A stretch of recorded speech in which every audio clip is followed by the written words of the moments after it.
La récente escale présidentielle à Constantine a marqué plus qu'une simple visite protocolaire, elle a servi de catalyseur à une refonte manifeste des priorités nationales.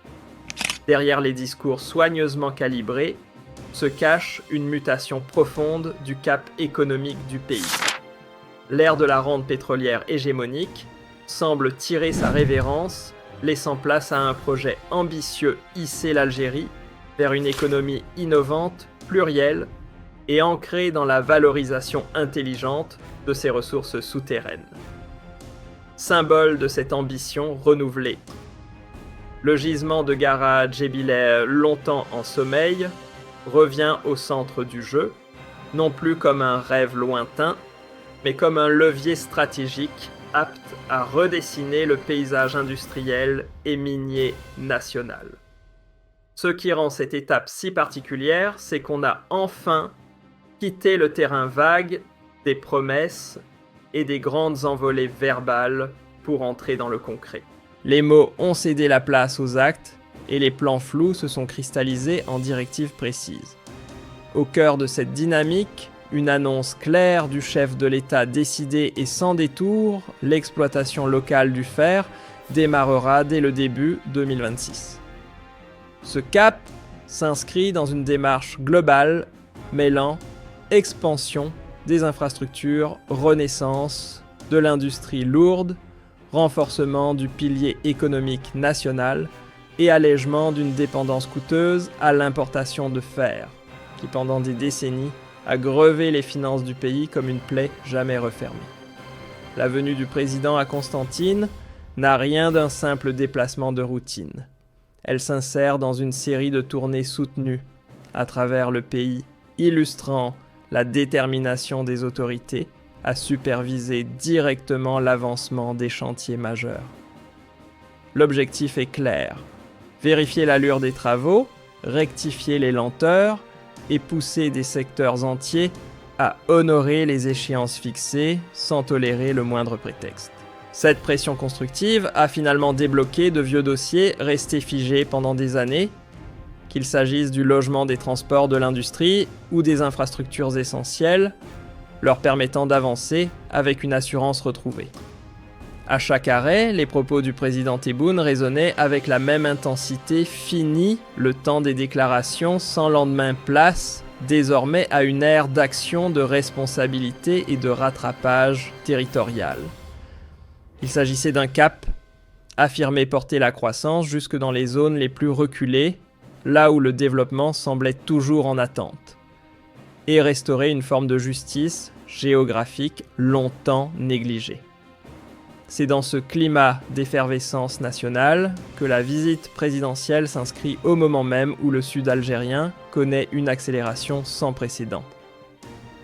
L'un des chantiers phares, une ligne de chemin de fer titanesque longue, de près de 905 km, reliant Tindouf à Béchar.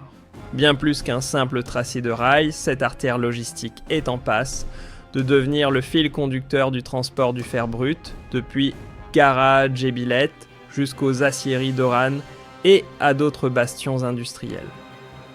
Cette voie ferrée incarne un véritable changement d'époque. Elle désenclave le Sahara occidental, l'intègre aux circuits économiques du pays et amorce la métamorphose de la région en un futur centre stratégique, à la fois industriel et logistique.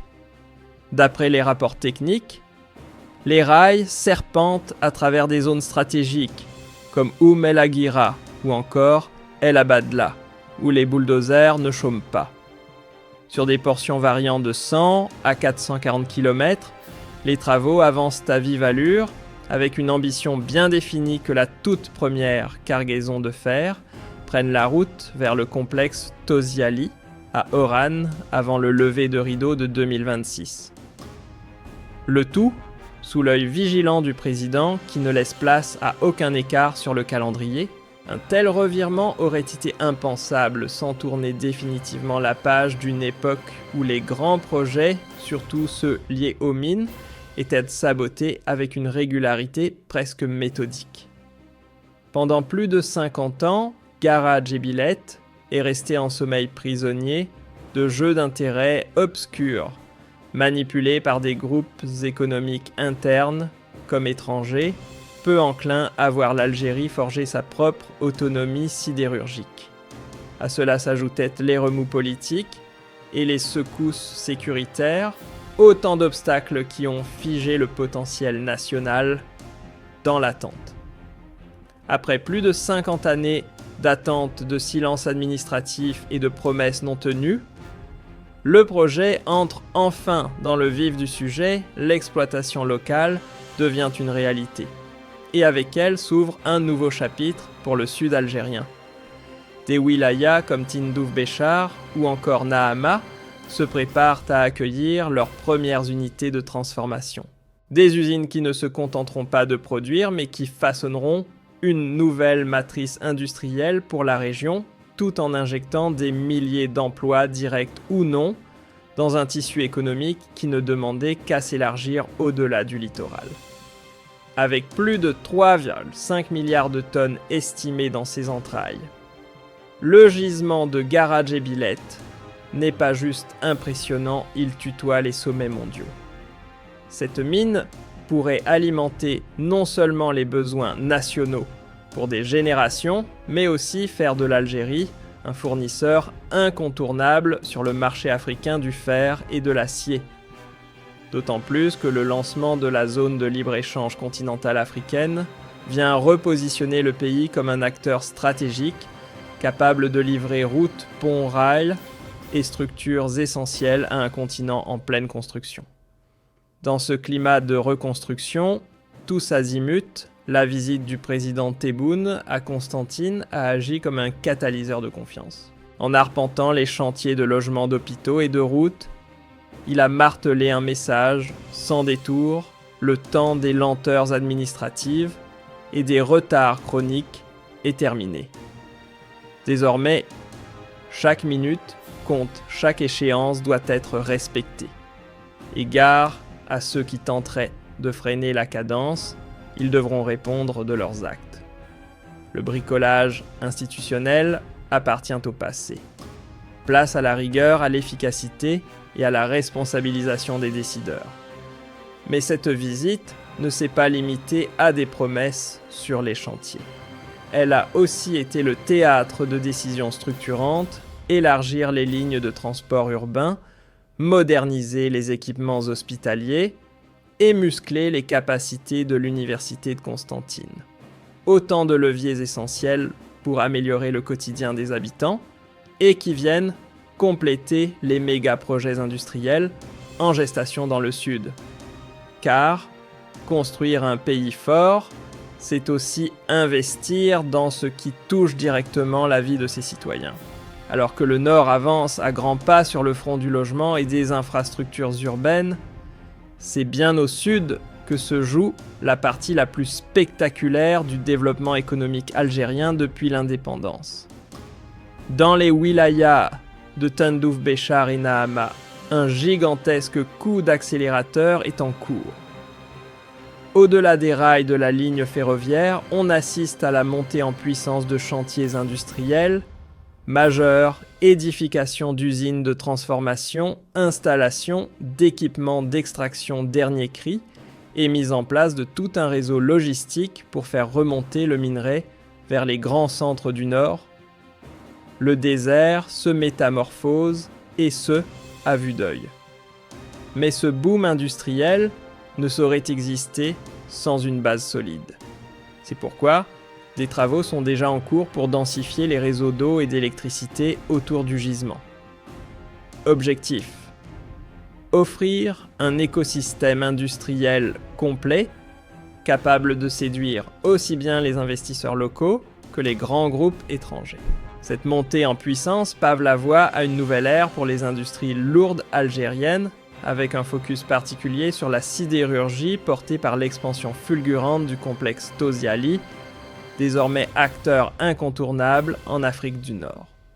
La stratégie actuelle de l'État ne se contente plus de creuser pour extraire, elle vise désormais à transformer pour bâtir.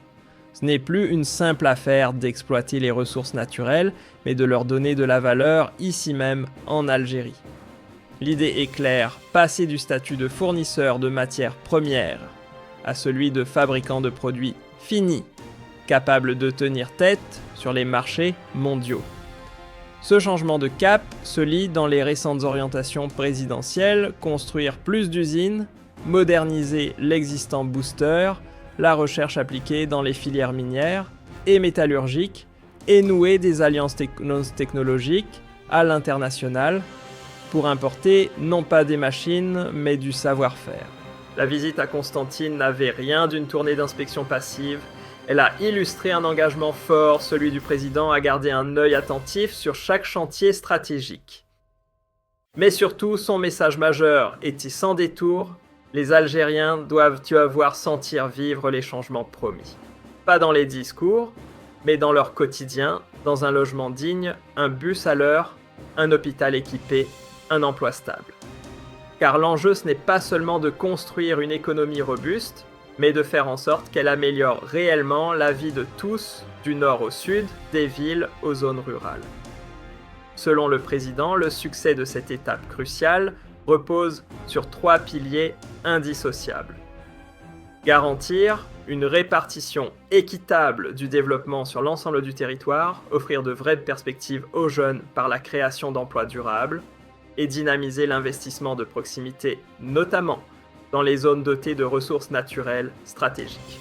Mais au-delà des chiffres et des plans, ces visites officielles incarnent un retour à l'essentiel, le dialogue direct entre l'État et ses citoyens. En allant à leur rencontre sans filtre ni intermédiaire, les autorités restaurent peu à peu la confiance d'un peuple longtemps mis à distance.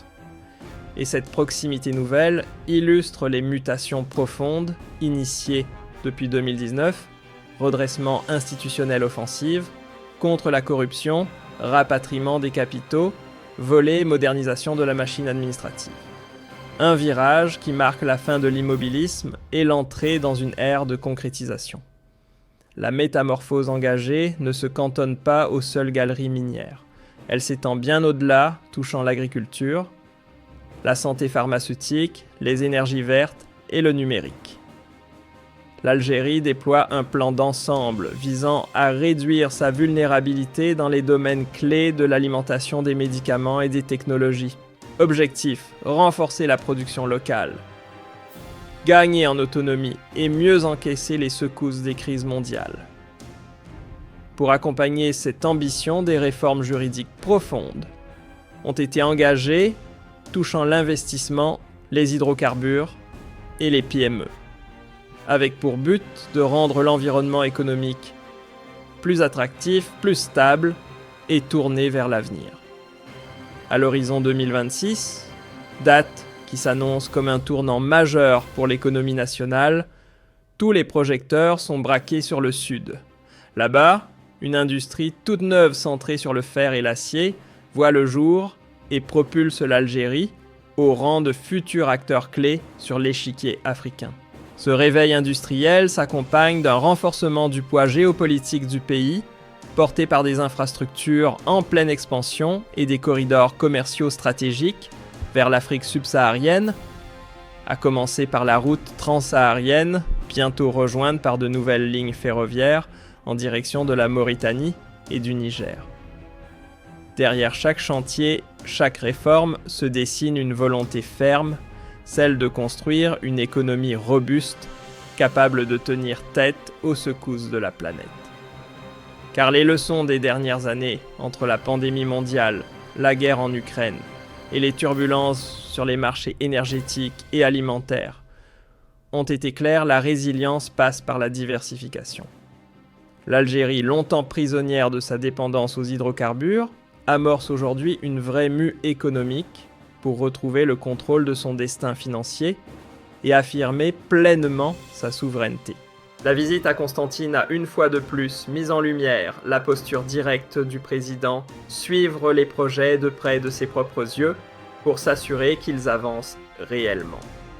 Mais au-delà des symboles, un message persiste: le progrès doit se mesurer dans la vie quotidienne. Pas sur des graphiques, mais dans un logement plus digne, un transport plus fiable, un emploi stable, des soins accessibles. Pour le chef de l'État, la croissance ne vaut que si elle se traduit en mieux vivre pour chaque Algérien des grandes villes aux coins les plus reculés du pays. Dans ce tableau de transformation nationale, les propos du président sur Garage et Billette sonnent comme une confirmation solennelle. Ce projet n'est pas un simple chantier minier, mais une pièce maîtresse du futur économique de l'Algérie. En privilégiant l'exploitation sur place, le pays mise sur une réduction significative des importations tout en stimulant sa propre production. À la clé, la naissance d'un écosystème industriel complet allant de l'extraction brute à la fabrication de produits finis compétitifs.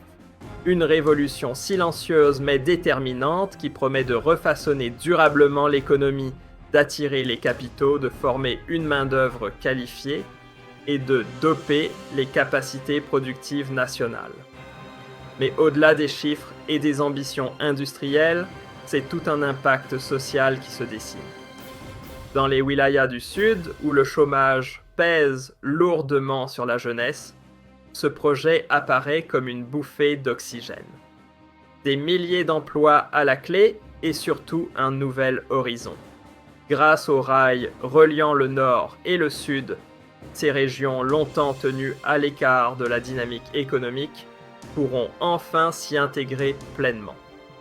Les villes sahariennes, longtemps perçues comme marginales, s'apprêtent à devenir de véritables carrefours de croissance, bien loin du statut de simple point sur une carte. L'Algérie ne se contente plus de promettre, elle construit. Le pays avance avec assurance vers une nouvelle étape marquée non par des slogans mais par des actes concrets. De région en région, un nouveau visage national se dessine, porté par la présence régulière et visible du président sur le terrain. L'époque des hésitations semble derrière nous, les décisions remplacent l'attentisme. L'économie fragile laisse place à un tissu productif en expansion. Tout converge vers un constat. L'Algérie est en train de reconquérir son statut de puissance régionale respecté aussi bien en Afrique qu'en Méditerranée. Dans cette trajectoire ascendante, la halte présidentielle à Constantine s'impose comme une balise majeure. Elle s'inscrit dans une longue marche vers un État moderne, équitable et souverain, bâti sur ses propres forces et animé par une volonté de partager équitablement les fruits du progrès. À l'approche de 2026, un cap semble se profiler, celui d'une transformation historique vers une Algérie pleinement industrialisée, économiquement indépendante et écologiquement responsable. Ce virage tant attendu depuis des décennies se manifeste enfin dans chaque coin du pays du Nord, au sud de l'Est, à l'Ouest.